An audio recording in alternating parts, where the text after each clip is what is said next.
Hello नमस्कार। आज आपला यूट्यूब चॅनलवरती स्वागत आहे। आज आपण रव्याचे डोसे करणार आहे। तर रव्याच्या डोस्याला काय काय साहित्य लागतात ते सांगणार आहे। मी 1 वाटी रवा घेतलेला आहे, आणखी 1 वाटी दही घेतलेला आहे। रवा घ्यायचा तितकाच दही घ्यायचा। सगळ्यात आधी आपल्याला मिक्सरचा पॉट घ्यायचा आहे, त्याच्यात रवा पण टाकायचा आहे आणखी दही पण टाकायचे आहे। आणखी याला वाटून घ्यायचे आहे। बघा मी रवा टाकत आहे, त्याच्यानंतर दही टाकणार आहे। याला वाटून घ्यायचं। ह्याच वाटीने मी पाऊण वाटी पाणी घेतलेलं आहे, ते पण याच्यात टाकून द्यायचं। आता याला वाटून घ्यायचं। बघा मी याला 1-2दा फिरवलं, आपलं मिश्रण तयार झालेलं आहे। आता आपण याला एका भांड्यात काढून टाकणार। बघा मी गंज घेतलेला आहे, याला ह्या मिश्रणला काढून घेणार आहे। बघा जास्त पातळ नाही करायचं, असं दाटच राहू द्यायचं। आता याला आपण 10 मिनिटांसाठी याला झाकून ठेवून याला मुरू देऊन, कारण की रवा आणखी दही छान मुरून जातात, आणखी रवा पण छान फुलून जातात। ओके, याला बाजूला ठेवून देऊन आता चटणीची तयारी करू। बघा मी ओला नारळ घेतलेला आहे, त्याच्यानंतर दालिया घेतलेला आहे, चिंच घेतलेली आहे, तुम्ही दही पण टाकू शकतात। आणखी काय म्हणते मिरची घेतली आहे मी 2 ते 3, आणखी कढीपत्ता घेतलेला आहे। मिक्सरच्या पॉटमध्ये टाकून द्यायचं सगळं साहित्य। मी 2 चम्मच दही पण टाकणार आहे।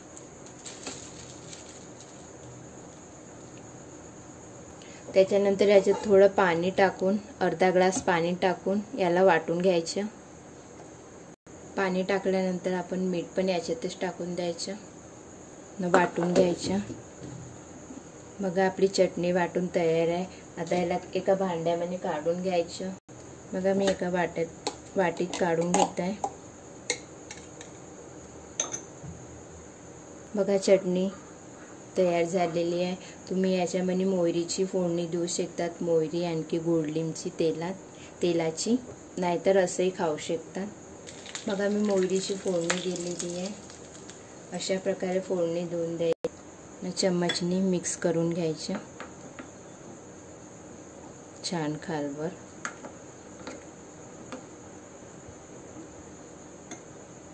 बघू शकता किती छान दिसत आहे। आपली चटणी तर रेडी आहे। आता याला एकाकडे ठेवून देणार। आता आपण आलूच्या भरीत बनवणार।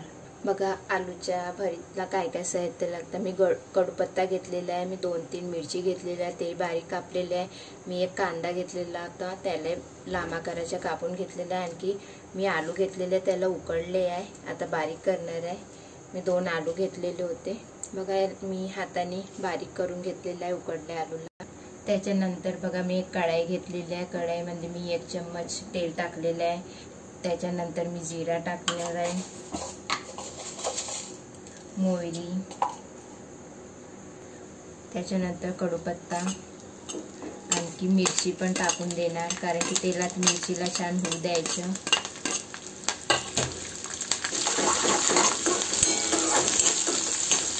मिरची छान झाल्यानंतर कांदे टाकून द्यायचे ना, कांद्याला पण छान होऊ द्यायचे तेलामध्ये। बघा मिरची झालेली आहे, त्याच्यानंतर कांदे टाकून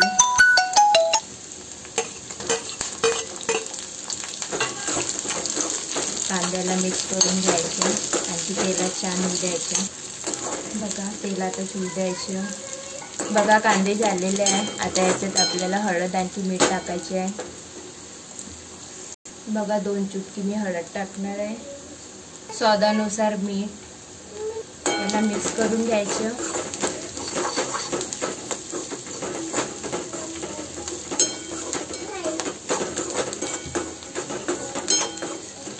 लगेच हे आलू बारीक केले होते ते टाकून द्यायचे।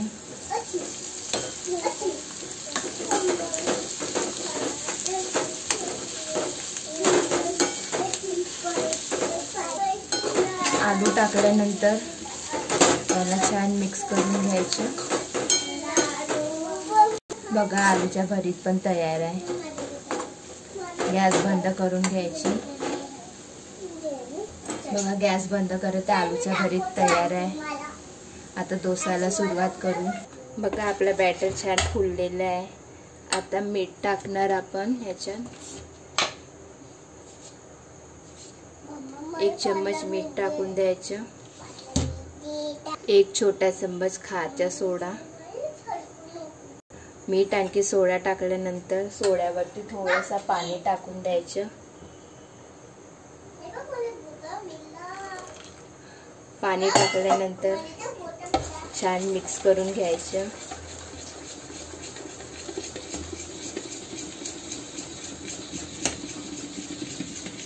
बघा किती छान फुललेला आहे.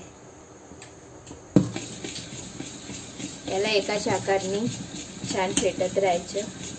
बघू शकतात तुम्ही किती छान फुललेला आहे.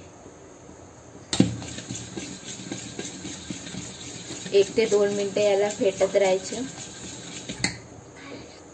बघा किती छान फुललेला आहे. बघा बलून चाललेला आहे छान वर. आता डोसा करायला सुरुवात करू. अशा प्रकारे बॅटर तयार करायचं डोसाच्या. बघा मी तावा ठेवलेला आहे गरम झालेला. आता पाणी टाकणार आहे. याला पुसून घ्यायचं छान. तावा जास्त गरम नाही करायचं. चला डोसा टाकू. आता मी 1.5 चम्मच घेणार आहे. बघू शकता किती छान.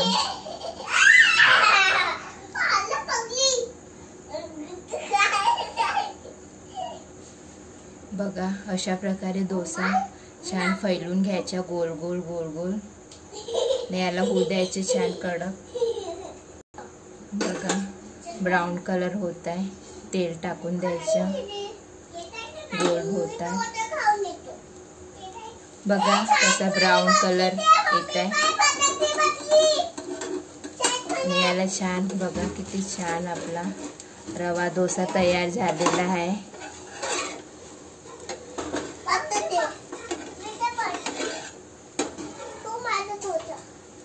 आपला डोसा अशा प्रकारे डोसा करायचं. बघू शकता किती छान. होऊ दे, थंडा होऊ दे. गडबड करू नको तू.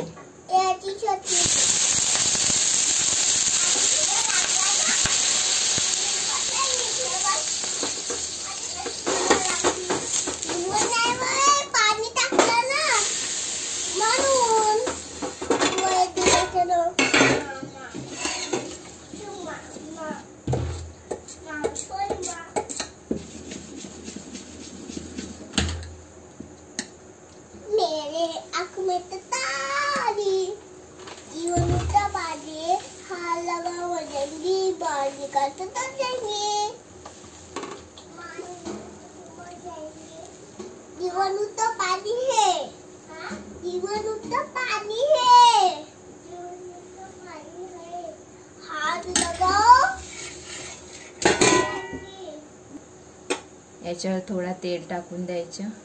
याला पण तसाच ब्राऊन कलर येऊ द्यायचं. बघा किती छान आपला डोसा हॉटेल सारखा डोसा तयार झालेला आहे. याला पण रोल करून घ्यायचं. बघू शकता तुम्ही किती छान. बघा आलूच्या भरीत चटणी सोबत डोसा, रवा डोसा. अशा प्रकारे डोसा करायचा. माझी रेसिपी आवडली असेल तर मला कमेंट करा, लाईक करा. Okay bye.